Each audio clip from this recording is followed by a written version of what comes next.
હંગામી ધોરણે કામ કરતા વડોદરાના સયાજીબાગના કર્મચારીઓની હડતાલ પહેલા ઝૂ ક્યુરેટર પ્રત્યુષ પાટણકરની પ્રતિક્રિયા સામે આવી છે. હંગામી ધોરણે કામ કરતા કર્મચારીઓને આઉટસોર્સ કરવાનું હોવાથી આંદોલનની ચીમકી આપી હતી.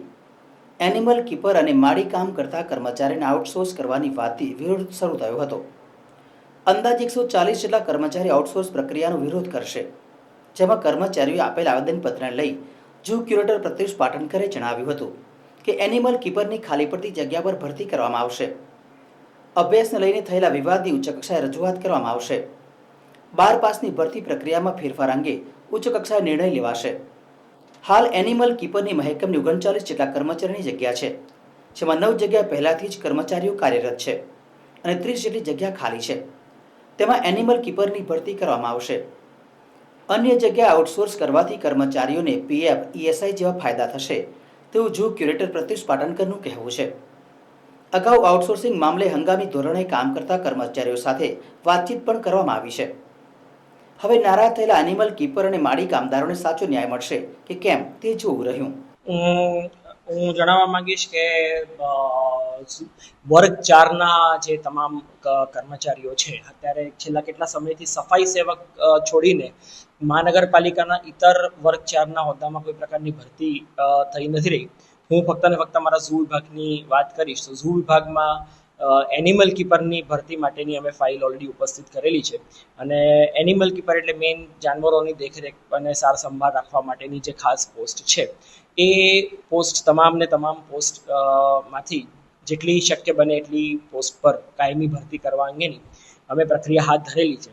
દરમિયાન આ કર્મચારીઓને જે અત્યારે માનવદિન તરીકે કામ કરે છે, એમને આઉટસોર્સિંગ મારફતે રાખવાની ઉપરી સૂચના મળેલી છે અને તે માટે કરીને આ આંદોલનને આ શાના માટે કરી રહ્યા છે એનું તો મને બહુ ખ્યાલ નથી.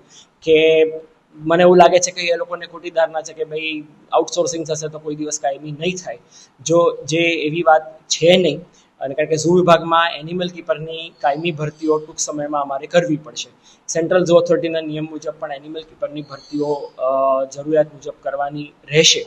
હાલ તે માટે જે વહીવટી પ્રક્રિયા છે અમારી શરૂ છે. એટલે આમાં જે આવેદનપત્ર મારી પાસે પણ આવેલ છે, એમાં મેઇન બે એ લોકોએ આપણે શું કહેવાય કે મિક્સ કરેલું છે, જેમાં પાર્ક્સ એન્ડ ગાર્ડન વિભાગનો પણ ઉલ્લેખ કરવામાં આવેલો છે.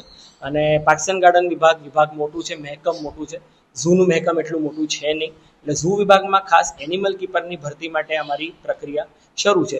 એ સિવાય આપ જાણો છો કે સફાઈ સેવક નું જે વર્ગ 4ની જે જગ્યા છે, એમાં રૂટીન કોર્પોરેશન ભરતીઓ કરતું હોય છે.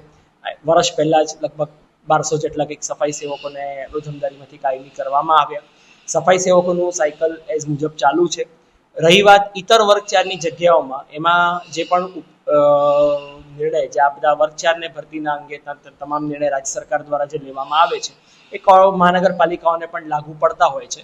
અને એ રીતે ઝૂ વિભાગના એનિમલ કીપરની જગ્યા માટેની અમે પ્રક્રિયા હાથ પર છે અને આ મારે આશા છે કે ઉપરી અધિકારીશ્રીઓનો તમામ સપોર્ટ મળશે અને એનિમલ કીપરની જગ્યાઓ ભરવામાં આવશે. કોન્ટ્રાક્ટનું એક ચોક્કસ રીતે આ લોકોને ઉલટાનો બેનિફિટ છે. સરકાર જે શ્રમ આયુક્ત છે, લેબર કમિશને ઉલટાનું જે આ તમામને કમ્પલસરી કરી રહ્યા છે. હાલ આ લોકોને ખાલી માનવ દિનમાં જે ફક્ત પગાર મેળવે છે, કોન્ટ્રાક્ટ મારફતે આવશે તો એ લોકોને પીએફ અને ઈએસઆઈસીનો લાભ મળશે, જે અત્યારે એ લોકો નથી મેળવી રહ્યા. અમારા તરફથી કર્મચારીઓને કોન્ટ્રાક્ટ પદ્ધતિના લાભો સમજાવવામાં આવ્યા છે. હવે એ સમજીને એ લોકોને ધ્યાન પર આવે. ઉલટાનું મને એવું લાગે છે કે રાજ્ય સરકારના શ્રમ આયુક્તે તો ઉલટાનું આ લોકોના ભલામાં આ નિર્ણય કરેલો છે. કોન્ટ્રાક્ટરને બી ફાયદો એટલા માટે થાય કારણ કે કોન્ટ્રાક્ટરને કેશ ચૂકવણું કરવાનું હતું નથી, કોન્ટ્રાક્ટરને પણ ચૂકવણું બેંકમાં મારફતે કરવાનું છે. એને તેના પુરાવા રજૂ કરવાના હોય છે કે પગાર જે છે એ બેંક મારફતે જ થાય છે, જે સરકારના નિયમિત નક્કી કર્યા વેતન મુજબ જ કરવામાં આવે છે. વાળી પ્રક્રિયા ફક્ત ને ફક્ત સફાઈ સેવકને લાગુ પડે છે. ઇતર જગો પર આ રોજમદારીવાળી પ્રક્રિયા લાગુ પડતી નથી. જે અંગે શું કરવું કે નહીં કરવું એ પોલિસી ડિસિઝન છે, એમાં મારાથી કોઈ કોમેન્ટ